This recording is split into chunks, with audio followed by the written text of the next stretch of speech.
Hi friends, welcome back to my channel. మీరు కనుక నా ఛానల్ ఫస్ట్ టైం చూస్తున్నారా అయితే సబ్స్క్రైబ్ చేసుకోండి. అలాగే పక్కనే ఉన్న బెల్ ఐకాన్ని క్లిక్ చేసేయండి ఫ్రెండ్స్. ఈరోజు ఎపిసోడ్ అయితే సూపర్గా అదిరిపోబోతుంది. ఎక్కడా స్కిప్ చేయకుండా మొత్తం చూసేయండి ఫ్రెండ్స్.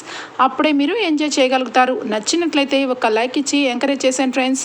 ఇక ఎపిసోడ్లోకి అయితే వెళ్ళిపోదాం. ఎపిసోడ్ స్టార్ట్ అవగానే మొత్తానికైతే ఇక రాజ్ కావ్య ఇద్దరు కూడా పూజలో కూర్చుంటారు. కావ్య మనస్ఫూర్తిగా రాజ్తో పక్కన కూర్చొని పూజలో కూర్చోవడం చూసి ఇక ఉండబట్టలేక రుద్రాని అయితే అటు ఇటు తిరుగుతూ ఉంటుంది. ఇదేంటి, ఈ కావ్య మీద రాజ్కి ఎంత ప్రేమ ఎలా వచ్చింది? ఈ కావ్యని ఇంట్లో నుంచి పంపించేశాననుకుంటే మళ్ళా ఇంటికి రాబోతుందా? ఇలా కుదరదు, ఇలా జరగకూడదు అని చెప్పి ఇక అటు ఇటు వెళ్తూ ఉండగా కనకం ఇక ఒక్కసారిగా కర్చీఫ్లో ఇక ఇంక్ అయిపోయిందేంటి అని చెప్పి రెడ్ కలర్ ఇంకు కోసం వెతుకుతూ అమ్మయ్య ఇక్కడుంది అని చెప్పి కర్చీఫ్లో బ్లడ్ని అంటించుకొని ఇక కర్చీఫ్ తీసుకొని దగ్గుకుంటూ వస్తూ ఉంటుంది. ఒక్కసారిగా రుద్రాని షాక్ అయిపోతుంది. అంటే ఈ కనకం క్యాన్సర్ అని చెప్పి నటించి రాజ్ని ఇక్కడ వరకు రప్పించిందన్నమాట. ఈ కనకం బుద్ధి నాకు ముందే తెలుసు, ఏదైనా చేసే కెపాసిటీ ఉంది. మొత్తానికైతే రాజ్ని కావ్యని కలిపేశాను అనుకుంటున్నావా కనకం? ఇప్పుడు చెప్తాను చూడు నీ సంగతి అని చెప్పి ఇక కరెక్ట్గా పూజలో కూర్చొని ఉన్న ఇక జంటనిద్దరినీ చూసి ఓర్చుకోలేక క్లాప్స్ కొట్టుకుంటూ, ఆగండి ఒక్క నిమిషం, ఇదంతా కూడా నిజానికి చాలా బ్రహ్మాండంగా జరిపించావు రాజ్. నీ మనసులో కల్మషం లేదు, ఎదుటి వ్యక్తుల మీద ప్రేమ తప్ప. కానీ నీ భార్య కుటుంబానికి ఎలాంటి మనస్తత్వం ఉందో ఇప్పుడే రుజువు చేస్తాను. మీ అత్తకి బ్లడ్ క్యాన్సర్ అని చెప్పి కావాలని నమ్మించి నిన్ను కావ్యని కలిపేయడానికి పెద్ద డ్రామా చేసిందని పాపం నీకు తెలియదు కదా రాజ్ అని చెప్పి ఇక అందరి ముందు నిజాన్ని బయట పెడుతుంది రుద్రాణి. ఆ మాటకి రాజ్ ఒక్కసారిగా షాక్ అయిపోతాడు. ఇక నిజమా అబద్ధమా అని చెప్పి ఒక్క మాట కూడా అడగలేడు. అలాగే స్టన్ అయిపోతాడు. ఇక కావ్య కూడా ఒక్కసారిగా ఆశ్చర్యపోతూ, రుద్రాణి గారు ఏం మాట్లాడుతున్నారు? మా అమ్మ ఎందుకని అలా అబద్ధాలు ఆడుతుంది? మీరు మర్యాదగా మాట్లాడండి అనగానే, అయ్యో కావ్య, నిజానికి మీ అమ్మకే అడుగు, నిజమో కాదో చెప్తుంది. ఏ కనకం, నువ్వు క్యాన్సర్ ఉన్నట్టు రాజ్కి చెప్పావా లేదా? కావాలంటే ఇటురా, ఒక్కసారి ఈ చేయి చూపించు అని చెప్పి కర్చీఫ్ లాక్కొని ఈ చేతిలో ఈ కర్చీఫ్ చూశారు కదా, మీ అమ్మకి క్యాన్సర్ ఉంది అనగానే, అమ్మా అని చెప్పి ముగ్గురు కూతుర్లు కనకం దగ్గరికి వస్తారు. కనకం ఒక్కసారిగా తలదించుకొని, అది కావ్య అనగానే, ఏంటి ఇంకో కట్టుక తలుద్దాం అనుకుంటున్నారా? మీకు క్యాన్సర్ ఉందా లేదా? ఉంటే ఉందని చెప్పండి, లేదంటే లేదని చెప్పండి. ఒకవేళ ఉన్నట్లయితే రాస్ ఇక్కడే డాక్టర్ని రప్పించి టెస్టులు చేయిస్తాడు అనగానే రాజ్ ఒక్కసారిగా, ఏంటి ఏం మాట్లాడుతున్నావు అత్త? ఆమెకి క్యాన్సర్ ఉంది, అందుకే కదా పాపం ఆ రకంగా ఇక ఎవరికి తెలియకూడదని తనలో తనే మనసులోనే పెట్టుకుని ఉన్నారు. ఇక ఈ విషయం నాకు తెలుసు, నువ్వెందుకు ఇలా మాట్లాడుతున్నావు అనగానే, అయ్యో పిచ్చిరాజ్, నిజానికి నిన్ను పిచ్చివాణ్ణి చేసింది ఈ రుద్రాణి, ఈ కనకం. ఆ విషయమే ఇప్పుడు చెప్తున్నా. ఏ కనకం, నువ్వు క్యాన్సర్ ఉన్నట్టు నటించట్లేదా? చెప్పు. రాజుని మోసం చేసి నీ కూతుర్ని అత్తగారింటికి పంపించాలనే కదా ఈ ప్లాన్ అనగానే ఇక ఏం మాట్లాడాలో అర్థం కాదు. ఏం మాట్లాడుతున్నారు? నాకు క్యాన్సర్ అని చెప్పి తడబడుతూ చెప్తుంది. అమ్మా నిజం చెప్పు, క్యాన్సర్ ఉన్నట్టు నటిస్తున్నావా? నన్ను మా వారిని కలిపి అత్తగారింటికి పంపించడం కోసం ఈ డ్రామా వేస్తున్నావా? చెప్పమ్మా అని చెప్పి కావ్య ఇక బాధపడుతూ అడుగుతూ ఉంటే, కావ్య నేను తర్వాత మాట్లాడతానే, ఇప్పుడైతే పూజలో కూర్చోండి, పూజ కంప్లీట్ అయిపోవాలి అనగానే ఇక రాజ్ వెంటనే, మీరు మామూలుగా అడిగితే సమాధానం చెప్పరు కదా, నా మీద ఒట్టేసి చెప్పండి, మీకు క్యాన్సర్ ఉందా లేదా అనగానే ఇక దెబ్బకి చేయి తీసేస్తుంది ఇక కనకమైతే. ఏంటి నోరు పడిపోయిందా? నోట్లో నుంచి హల్లుడు ప్రాణాల కోసం ఇక అబద్ధం చెప్పలేకపోతున్నట్టున్నావు. ఇప్పుడు అర్థమైంది కదా రాజ్, ఈ కుటుంబం అంటే ఎలాంటిదో. ఈ కనకం పెళ్లి నాటి నుంచి ఇప్పటి వరకు మారలేదు. ఇప్పుడు ఈ పెళ్లిలో ఈరోజు తన పెళ్లి రోజు అడ్డు పెట్టుకొని ముగ్గురు కూతుర్లు పూజ కార్యక్రమాలు అని చెప్పి నిన్ను కావాలని ఇక్కడికి రప్పించి ఇద్దరిని కలపాలని చూస్తుంది ఈ కనకం అని చెప్పి రుద్రాణి అనగానే వెంటనే అపర్ణ సీరియస్గా అవును కనకం నాటకమే ఆడింది, ఇందులో నీకొచ్చిన బాధ ఏంటి రుద్రాణి? భార్యాభర్తని కలపాలని నాటకం ఆడింది, నీలాగా భర్తని వదిలేసి పుట్టింట్లో పడి తినాలని కోరుకోవట్లేదు కాబట్టి. చూడరాజ్, మన కళ్ళకి కనపడేవన్నీ నిజాలు కాదు, అలా అని చెప్పి ప్రతి విషయంలోనూ అపార్థం తీసుకోవడం కరెక్ట్ కాదని ఇందాకే నిరూపణ చేశాను. ఇందాకే బాధపడ్డావు కూడా. జరిగిన విషయంలో కావ్య తప్పేమీ లేదు. కనకం కూడా నాతో పాటు అలాగే అమ్మమ్మతో పాటు నానమ్మతో పాటు కలిసే ఈ నిర్ణయం తీసుకుంది. క్యాన్సర్ అంటే కనీసం నువ్వు అత్తగారిని చూడడానికి వస్తావని, అలాగే కావ్యని నిన్ను కలపాలని మనస్ఫూర్తిగా ఆలోచించి ఈ నిర్ణయం తీసుకుంది. ఒకవేళ తను చేసింది తప్పే అనుకో, అది పక్కన పెట్టు. ఇక్కడికి వచ్చినాక కావ్య గురించి నీకు అర్థమైంది కదా. కావ్య చేసింది తప్పని నువ్వు అనుకున్నావు మొన్నటి వరకు.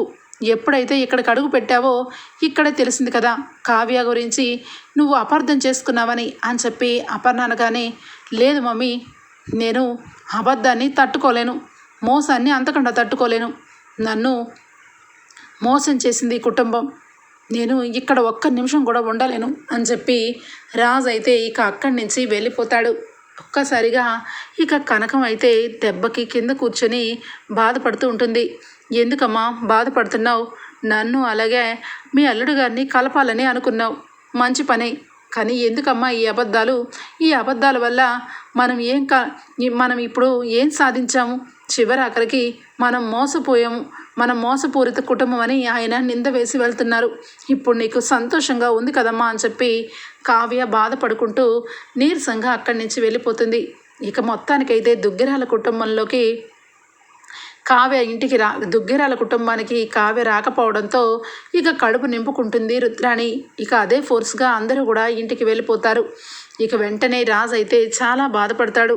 ఇక డోర్ని వేసుకొని ఒంటరిగా కూర్చొని ఇక ఆలోచన చేస్తూ ఉంటే అంతరాత్మ వస్తుంది. ఏంట్రా నువ్వు చేసిన పని? నీ భార్య ఏ తప్పు చేయకపోయినా నీ భార్యని వదిలేసి ఇక్కడికి ఎలా వస్తావురా? నీ భార్యను తీసుకొని వస్తావేమోనని ఎదురు చూస్తూ కూర్చుంటే చివరాఖరికి నువ్వే ఒక్కడివే వచ్చావా అనగానే, రేయ్, నువ్వు నా అంతరాత్మవి, నీకంతా తెలుసు. జరిగిన దాంట్లో కళావతి తప్పు ఉంది, అందుకే నేను అక్కడి నుంచి తీసుకురాలేదు అనగానే, ఏంట్రా ఇంకా పిచ్చోళ్ళలా మాట్లాడుతున్నావు? కళావతి ఏం తప్పు చేసింది? వాళ్ళమ్మ కదా అబద్ధం చెప్పింది అనగానే, వాళ్ళమ్మ అబద్ధం చెప్పిందో కళావతి అబద్ధం చెప్పించిందో, అందుకే నేను అక్కడి నుంచి వచ్చేసాను. నాకు చాలా బాధగా ఉందిరా, ఎందుకంటే ఆమెకి క్యాన్సర్ అని హాస్పిటల్ చుట్టూ తిరిగి కొంతమందిని పర్సనల్గా రిక్వెస్ట్ చేశాను మా అత్తగారిని బతికించమని. అంత బాధ పెట్టి ఇప్పుడు కావాలని అదంతా అబద్ధమని చెప్పి అందరి ముందు నన్ను ఫూల్ని చేసింది ఆ కుటుంబం. అందుకే నేను ఇక ఇంటికి వెళ్ళదలుచుకోలేదు అని చెప్పి రాజు అయితే తనలో తనే ఇక మదన పడిపోతూ ఉంటాడు. ఇక నెక్స్ట్ డే మార్నింగ్ అవుతుంది. ఇక ఆఫీస్కి ఇక రాజు వెళ్తాడు. కావ్య ఇక ఇంట్లోనే చాలా డల్గా కూర్చొని ఉంటుంది. అమ్మ కావ్య, నేను చేసింది తప్పే, నన్ను క్షమించమ్మా. నిజానికి అల్లుడు గారు నిన్ను ఇద్దరము కలపాలని ఈ రకంగా చెప్పాను తప్పించి నిన్ను బాధ పెట్టాలని కాదు అనగానే, అమ్మ దయచేసి నాకు ఏమి చెప్పొద్దు, నువ్వు ఇంకా మారలేదు.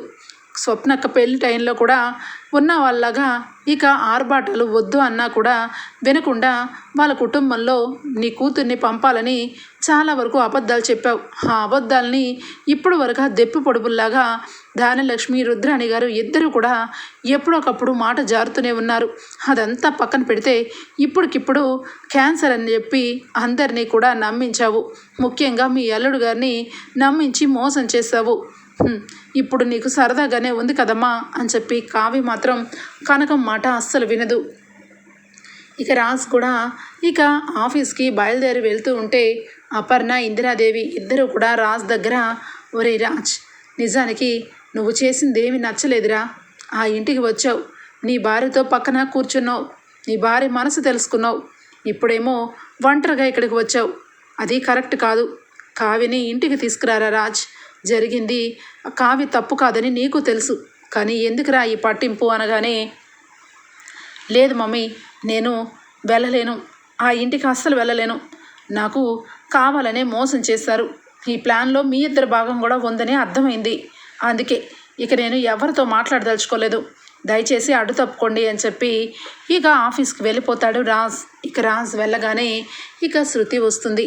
సార్ మీతో కొంచెం మాట్లాడాలి అనగానే ఏం మాట్లాడాలి తర్వాత చెప్పు అని చెప్పి చాలా సీరియస్గా కూర్చొని ఇక వర్క్ చేసుకుంటూ ఉంటాడు.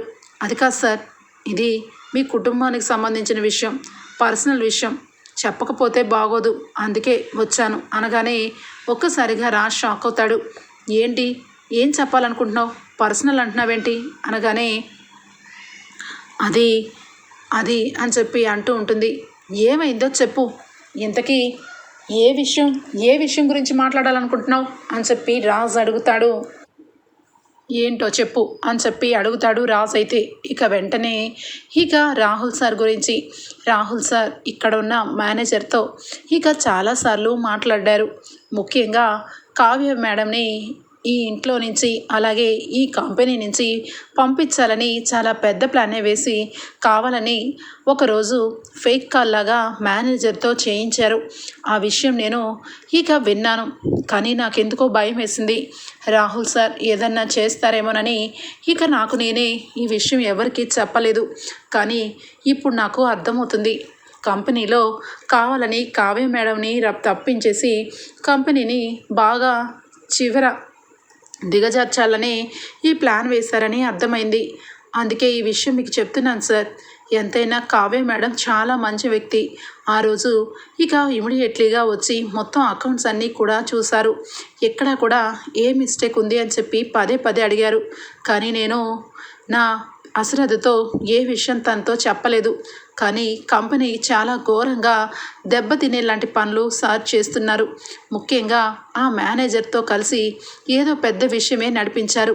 అదంతా నాకు తెలియదు, కానీ ఆ రోజు కావ్య మేడంని మాత్రం పిలిచింది ఇతనే అని చెప్పి మేనేజర్ గురించి నిజం చెప్తుంది శృతి. అయితే ఇక ఆ విషయం విన్న ఒక్కసారిగా రాజ్, నన్ను ఇంత మోసం చేస్తున్నారా, ఇంట్లో ఉంటూనే ఇక మా ఇంటి తిన్నింటి వాసాలే లెక్క పెడుతున్నారా, కావ్యని ఇంట్లో నుంచి వెళ్ళగొట్టాలని ఎందుకు ఇంత డ్రామా వేశారు, అసలు ఈ డ్రామా వెనకాల అసలు నిజం ఏముంది అని చెప్పి రాజ్ బాగా ఆలోచిస్తాడు.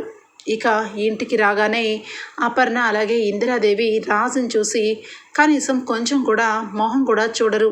ఇక పక్కకు తిప్పుకుంటారు. మమ్మీ మమ్మీ అని చెప్పి పిలుస్తాడు. ఏంట్రా, ఏం కావాలి, నీకు ఏం కావాలన్నా ఇప్పుడు నేను ఇవ్వలేను. కావాలంటే నీ భార్య దగ్గరికి వెళ్ళి ఏదన్నా అడుగు, నేనైతే ఏం చేయలేనురా అనగానే, అయ్యో మమ్మీ నా మాట విను మమ్మీ, నాకు ఏదో కావాలని కాదు మిమ్మల్ని పిలుస్తుంది. ఇంట్లో ఉంటూనే మన ఇంట్లోనే ఉంటూనే మనకే వెన్నుపోటు పొడుస్తున్న వ్యక్తుల గురించి మాట్లాడాలి. ఎవరు ఇంట్లో లేరు కదా మమ్మీ అనగానే, మీ రుద్రాణి అత్త ఉన్నట్టుంది, ఆ రాహుల్ గాడు కూడా ఎక్కడికో వెళ్ళినట్టున్నాడు, ఇప్పుడు ఏంటి అనగానే ఇక రాజ్ చెప్తాడు చాలా బాధతో, మమ్మీ నేను చాలా పెద్ద తప్పు చేశాను. నువ్వు నాకు ఫోన్ చేపించి ఇక ఫేక్ కాల్ చేపించి ఆఫీస్కి పంపించి కావ్య విషయంలో నాకు కళ్ళకు కట్టినట్టుగా ఇక తెలియజేసేలాగా చేశావు. కానీ ఆ విషయం అర్థం చేసుకొని కూడా ఇక కావ్య వాళ్ళ అమ్మ కనకం చేసిన పనికి ఇక నాకు చాలా కోపం వచ్చింది. ఇక కావ్య నిజాయితీ గురించి అనుమానం వచ్చింది. అందుకే ఇక నేను అక్కడి నుంచి వచ్చేసాను. కానీ ఈరోజు నిజానికి కావ్య గురించి చాలా పెద్ద విషయమే నాకు తెలిసింది. కావ్యని నా నుంచి దూరం చేయాలని రుద్రాణి అత్త అలాగే రాహుల్ ఈ రకంగా నటిస్తున్నారు. మేనేజర్తో ఆ రోజు ఫోన్ చేయించింది రుద్రాణి అత్త వాళ్ళే. ఈ విషయం గురించి నాకు తెలిసినప్పటి నుంచి చాలా గిల్టీగా ఫీల్ అవుతున్నాను మమ్మీ. కావ్యని అందరి ముందు అవమానించాను. ముఖ్యంగా రుద్రాణి అత్త చెప్పిన మాటలు విని ఇక కావ్యని చాలా ఘోరంగా ఇంట్లో నుంచి వెళ్ళిపోతున్నా ఆపలేదు. చాలా బాధ అనిపిస్తుంది. ఇప్పుడు వెళ్ళి రమ్మంటే నాతో వస్తుందంటారా అనగానే, ఒరే పిచ్చి సన్నాసి, నీ భార్య నీతో పాటు రాకపోతే ఇంకెక్కడ వస్తుంది, నువ్వు చేసింది తప్పు అని చెప్పి నీ భార్య దగ్గరికి వెళ్ళి తప్పు ఒప్పుకోమని కావ్య కోరుకోవట్లేదు. నీ మనసులో కొంచెం ప్రేమ ఉందని చెప్తే చాలు నీ వెనకాలే పరిగెత్తుకుంటూ వస్తుంది ఆ పిచ్చి మొహంది. నువ్వేమో నీ మనసులో ప్రేమ లేదు, బలవంతంగా కాపురం చేశాను అని చెప్పి తన మనసు ముక్కలు చేశావు. ఆ ముక్కల్ని అతికించాల్సిన బాధ్యత నీ మీద ఉంది. అందుకేరా కనకం, నేను, అలాగే ఇక నానమ్మ ముగ్గురం కలిసి నీ మనసుని, కావ్య మనసుని ఇద్దరిని ఒక్కటి చేసి ఈ ఇంటికి తీసుకురావాలని కనకం పాపం క్యాన్సర్ అని అబద్ధం చెప్పింది. ఎవరైనా ఉట్టినే ఒక మనిషి క్యాన్సర్ అని ఎందుకు చెప్పుకుంటారు? తను చనిపోయేలాగా భయంకరమైన వ్యాధితో బాధపడుతున్నానన్న సంగతి తెలిసినా నువ్వు వస్తావని ఆ నింద తన మీద వేసుకుంది. అంతేగాని కనకం, కావ్య, అప్పు, స్వప్న వీళ్ళెవ్వరూ కూడా రుద్రాణి, రాహుల్ లాంటి వాళ్ళు కాదురా, అది తెలుసుకో అని చెప్పానగానే, మమ్మీ ఇంకా నాకు బాధ పెట్టద్దు మమ్మీ, కావ్య విషయంలో చాలా పెద్ద పొరపాటే చేశాను, కావ్య దగ్గరికి వెళ్ళాలి అని చెప్పి అనుకుంటూ ఉండగానే ఇంతలో ఇక స్వప్నకి ఫోన్ వస్తుంది. ఒక్కసారిగా స్వప్న నిజమా నిజమా అని చెప్పి చాలా ఆనందపడుతూ ఉంటుంది. ఇక వెంటనే అవును నిజమే అని చెప్పి ఇక ఫోన్ పెట్టేస్తుంది కనకం. ఇక ఒక్కసారిగా ఇక స్వప్న డల్గా నడుచుకుంటూ వస్తుంది. ఏమైంది ఏమైంది స్వప్న, ఎందుకు అంత డల్గా ఉన్నావు, ఎవరు ఫోన్ చేసింది అని చెప్పి ఇక అపర్ణ అలాగే ఇందిరాదేవి రాస్ అడుగుతారు. ఏం చెప్పాలంటే ఇప్పటి వరకు మీ అబ్బాయి రాస్ ఒక్కరే, ఇప్పుడు పెళ్లి చేసుకొని ఇద్దరు అయ్యారు, ఇక ముందు ముగ్గురు అవ్వబోతున్నారు ఆంటీ అని చెప్పి చాలా నవ్వుకుంటూ ఇక కంగ్రాచులేషన్స్ రాజ్, తండ్రి కాబోతున్నావు అనగానే ఒక్కసారిగా రాజ్కి ఏం చెయ్యాలో అర్థం కాదు, గాల్లో తేలిపోతున్నట్టుగా ఫీల్ అవుతాడు. నిజంగానా స్వప్న అని చెప్పి అపర్ణ అనగానే అవునంటీ, మీరు నానమ్మ కాబోతున్నారు, మా అమ్మ ఫోన్ చేసి ఈ గుడ్ న్యూస్ చెప్పింది, నాకు చాలా సంతోషంగా ఉందంటీ అనగానే నిజంగా సంతోషమైన విషయమే స్వప్న, నువ్వు ఇంత గొప్ప విషయాన్ని తీసుకొచ్చావు, నీకు ఎంత ఇచ్చినా తక్కువే అని చెప్పి ఒరే రాజ్ రాజ్ అనగానే ఒక్కసారిగా మమ్మీ యాహూ, అసలు నాకు చాలా సంతోషంగా ఉంది మమ్మీ, నిజంగా కావ్య దగ్గరకు వెళ్ళి నేను చేసిన తప్పులన్నిటికీ క్షమాపణ అడిగి నేను కావ్యని ఇంటికి తీసుకొని వచ్చేస్తాను అనగానే ఆగరా బడుద్దాయి, ఇప్పుడు కావ్య ఒత్తి మనిషి కాదు, కావ్య కడుపుతో ఉంది, తనకి సంబంధించిన విషయంలో మనం ఇప్పటికీ చాలా వరకు పొరపాటు చేశాము, తన ఇంట్లో నుంచి వెళ్ళిపోతుంటే ఇంట్లో ఎవరు కూడా తను ఆపకుండా అలాగే ఉండిపోయాము, ఇప్పటికైనా మా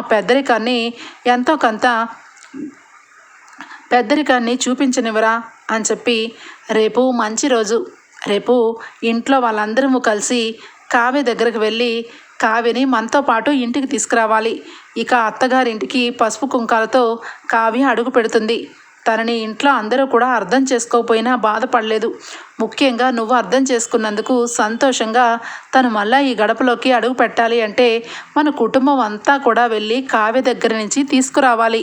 నా మనవడు మనవరాలో దుగ్గిరాల వంశానికి ముదు మనవడినో మనవరాలను ఎత్తుకోబోతున్నాను, ఎంతో సంతోషకరమైన విషయం తెలిసింది అని చెప్పి ఇక ఉబ్బి తబ్బిప్పైపోతూ ఉంటారు. ఇక ఇదంతా కూడా పైనుంచి రాహుల్, రుద్రాణి ఇద్దరు వింటారు. ఒక్కసారిగా రుద్రాణి, రే రాహుల్ ఏంట్రా ఇది, నిజమేనా ఆ కావ్య కడుపుతో ఉందా, నిజానికి అది ప్రెగ్నెంట్ అని ఈ స్వప్న చెప్పింది అంటే నిజమే కదా మ్యామ్, నిజమే కదా మమ్మీ అనగానే ఏమోరా వీళ్ళని నమ్మడానికి లేదు, ఆ కావ్య ఆ కనకం కావాలని రాజ్ని దగ్గర అవ్వాలని ఈ స్వప్నలాగే కడుపుతో ఉన్నట్టు డ్రామా చేస్తుందంటావా అనగానే అయ్యో ఖచ్చితంగా డ్రామా చేయదు మమ్మీ, కావ్య అక్కడ స్వప్న కాదు, స్వప్న కూడా డ్రామా చేసే మనిషి ఏమీ కాదు, నేను వదిలేద్దాం అనుకున్నానని ప్రెగ్నెంట్ అంటే ఖచ్చితంగా పెళ్లి చేస్తారని ఆ రకంగా చేసిందని చెప్పింది కదా అనగానే ఏమోరా నాకైతే నమ్మకం లేదు అని చెప్పి ఇక అనగానే సరే మమ్మీ ఇప్పుడు ఏమంటావు అనగానే అందరం కలిసి దుగ్గిరాల కుటుంబం అంతా కలిసి కావ్య ఇంటికి వెళ్ళాలని కోరుకుంటున్నారు కదా, నువ్వు నేను కూడా వెళ్దాం, అక్కడే తేల్చేస్తాను అని చెప్పి ఇక రుద్రాణి అనుకుంటుంది. అందరూ కూడా ఇక మార్నింగ్ ఎప్పుడెప్పుడవుతుందా కావ్య దగ్గరకు వెళ్ళి కావ్యని అందరూ కలిసి ఇంటికి తీసుకురావాలని ఆత్రంగా పడుకుంటారు. ఇక పొద్దున్నే హడావుడిగా ఇక అన్ని పసుపు కుంకుమ పువ్వులు ఇక చాలా వరకు చాలా సారీస్ చీరలు అన్నీ కూడా అరేంజ్ చేసుకుంటారు. ఇక కడుపుతో ఉన్న మనిషి దగ్గరికి వెళ్ళేటప్పుడు ఖచ్చితంగా తనకి ఏది ఇష్టమో ఆ వంటకం తయారు చేసుకొని తీసుకొని వెళ్ళాలి అని చెప్పి అన్నీ కూడా చక్కగా ప్రిపేర్ చేసుకొని అందరూ బయలుదేరి వెళ్తారు. ఇక కావ్య చాలా బాధపడుతూ ఇక గదిలో పడుకొని ఉంటుంది. ఇక కనకం ఒక్కసారిగా దుగ్గిరాల కుటుంబం గుమ్మం ముందు నుంచోడం చూసి కావ్య కావ్య ఎవరు వచ్చారో చూడవే అనగానే ఏంటమ్మా ఎవరొచ్చారు అని చెప్పి నీరసంగా అనగానే ఇక ఒక్కసారిగా రాజ్ కళ్ళ ముందు కనిపిస్తాడు. ఏమండి అని చెప్పి పరిగెత్తుకుంటూ వచ్చి రాజ్ని హక్ చేసుకుంటుంది. ఏంటి బాధపడుతున్నావు కదా, ఇలాంటప్పుడు బాధపడకూడదు. నువ్వు నేను త్వరలో తల్లిదండ్రులు కాబోతున్నావన్న విషయం తెలిసినప్పటి నుంచి ఎప్పుడెప్పుడు నీ దగ్గరికి రావాలనుకున్నాను కళావతి. నేను నిజంగా చాలా పెద్ద తప్పు చేశాను. ఈ విషయంలో చాలా సిగ్గుపడుతున్నాను. నువ్వు ఏ తప్పు చేయలేదు. నిజంగా నేనే తప్పులన్నీ చేశాను. నన్ను క్షమిస్తావా అనగానే అయ్యో ఏంటండి ఇదంతా, మీరే తప్పు చేయలేదు. మీరు ఓన్లీ తప్పు చేశానేమోనని మీరు అనుకున్నారు. కానీ నేను తప్పు చేయలేదని మీకు తెలిసింది కాబట్టి నాకు అదే 10,000 అండి అని చెప్పి అనగానే నువ్వు తప్పు చేసావని అన్నందు గురించి కాదు కావ్య, కళావతి, నా మనసులో నీకు చోటు లేదన్నాను. కావాలని బలవంతంగా కాపురం చేశానన్నాను. ఈ 2 మాటలకి నేను చాలా పెద్ద సారీ చెప్తున్నాను. ఇంకెప్పుడు కూడా నా నోటి వెంట ఇలాంటి మాటలు రావు అని చెప్పి కావ్యని ఇక ఎత్తుకొని గిరాగిరా తిప్పేస్తాడు. ఇంట్లో అందరూ కూడా ఇక కావ్యని అత్తగారింటికి తీసుకెళ్ళడానికి వచ్చాం కనకం అని చెప్పి ఇక చీర సారెలు అన్నీ కూడా కావ్యకి పెడుతూ ఉంటారు. ఇక ఒకవైపు రుద్రాని ఒక రాయేసి చూద్దాం ఏముంది అని చెప్పి వచ్చి చూడు కనకం, నువ్వు అప్పుడు బ్లడ్ క్యాన్సర్ వచ్చినట్టు చనిపోతావని రాజ్కి నమ్మించినట్టు ఇప్పుడు కావ్య కూడా రాజ్కి కడుపుతో ఉంది అని చెప్పి నాటకమే వేయట్లేదు కదా. ఎందుకంటే మీ పెద్ద కూతురు స్వప్న ఇలాగే డ్రామా ఆడి ఇంటికి వచ్చింది. ఇప్పుడు కావ్య కూడా అలాగే వేస్తుందేమోనని అనుమానంగా ఉంది. ఏంటి మాట్లాడండి అని చెప్పనగానే చెళ్ళును చెంప పగల కొడుతుంది అపర్ణ. ఒక్కసారిగా ఆశ్చర్యపోతుంది. వదిన అనగానే నోరుమొయ్, వదిన అని చెప్పి మనస్ఫూర్తిగా అనడం కాదు, వరుసకు తగ్గట్టుగా ప్రవర్తించాలి. ఇంట్లో అందరము కావ్య విషయంలో ఎప్పుడెప్పుడు కావ్య ఇంటికి వస్తుందా అని చెప్పి ఎదురు చూస్తుంటే కావాలని అపశకున పక్షిలాగా నోటికొచ్చినట్టుగా మాట్లాడతావా? ఎంతవరకు మాట్లాడాలో అంతవరకు మాట్లాడు రుద్రాని. అంతకంటే ఎక్కువ మాట్లాడావంటే ఈరోజు చెంప దెబ్బ కొట్టాను. రేపటి రోజు ఇంట్లో లేకుండా చేస్తాను, జాగ్రత్త అని చెప్పి అనగానే ఇక కావ్య పొద్దత్తయ్య గారు ఆవిడ ఎప్పుడూ అంతే, ఏ రోజు కూడా ఆమె శుభం మాట్లాడిందా ఏంటి అనగానే ఇక రుద్రాణి పక్కకు వచ్చేస్తుంది. ఇక ఒక్కసారిగా ఇంట్లో అందరూ కావ్య విషయంలో క్షమాపణ చెప్పి రాజ్ ఇక కావ్య ఇద్దరు కూడా దుగ్గిరాల ఇంటికి వచ్చేస్తారు. కనకం చాలా ఎమోషనల్ అయిపోతుంది. తెలుసో తెలియకో మీ ఇద్దరిని కలపడం కోసం నేను ఈ తప్పుగా నాకు ఒంట్లో క్యాన్సర్ ఉందని చెప్పాను. కానీ బాబు, నిజానికి మీ ఇద్దరు కలవడం కోసం లేనిపోని క్యాన్సర్ వచ్చినా పర్వాలేదు అనుకున్నాను. నన్ను నమ్మండి బాబు అనగానే అయ్యో కనకం, ఈ విషయంలో రాజు నిన్ను ఎప్పటికీ ఏమీ అనడు. ఎందుకంటే ఇద్దరిని కలపడం కోసం ఎలాంటి పనైనా చెయ్యొచ్చు అని చెప్పి అనగానే ఇంతలో కళ్యాణ్ వచ్చి అవును నిజమే, రాజు అన్నయ్య మిమ్మల్ని ఏమీ అనడు. ఎందుకంటే నన్ను అప్పుని కలపడం కోసం నాకు యాక్సిడెంట్ జరిగిందని అప్పుకి అబద్ధం చెప్పించాడు. నాలో మనసులో ఉన్న ప్రేమని రప్పించాలని చూశాడు. ఏ అన్నయ్య, మన అత్తయ్య చేసిన దీంట్లో కూడా నీకు అదే కనబడింది కదా అనగానే ఇక వెంటనే రాజ్ చిన్నగా నవ్వుతాడు. సరే గరే, ఇక నువ్వు అలాగే అప్పు కూడా ఇంటికి రండిరా, ఈరోజు అందరం కలిసి హ్యాపీగా ఉందాం అని చెప్పి అందరూ కూడా ఇక దుగ్గిరాల ఇంటికి బయలుదేరుతారు. రుద్రాణి మాత్రం చాలా అవమానంగా ఫీల్ అవుతుంది. వదిన నన్ను చంప మీద కొడతావా? నిన్ను చూడు ఏ రకంగా కొడతాను. అసలు ఈ కావ్య కడుపుతో లేనట్టే చేస్తాను. దీనికి నిజంగానే ప్రెగ్నెంట్ వచ్చింది, కానీ దీని ప్రెగ్నెంట్ పోగొట్టి ఇది కావాలని ప్రెగ్నెంట్ అని డ్రామా ఆడి ఇంటికి వచ్చినట్టు చెయ్యకపోతే చూడండి, నా పేరు రుద్రాణినే కాదు, నన్ను నలుగురిలో అవమానించినందుకు జీవితాంతం నువ్వు వారసుని ఎత్తుకోవడానికి లేకుండా చేస్తాను అని చెప్పి రుద్రాణి పగ పెట్టుకుంటుంది. ఓకే ఫ్రెండ్స్, రాబోయే ఎపిసోడ్స్లో ఖచ్చితంగా ఇలాగే జరగబోతుంది. మీకు గనక నచ్చినట్లయితే ఒక లైక్ ఇచ్చేయండి friends. Bye, take care, thank you for watching.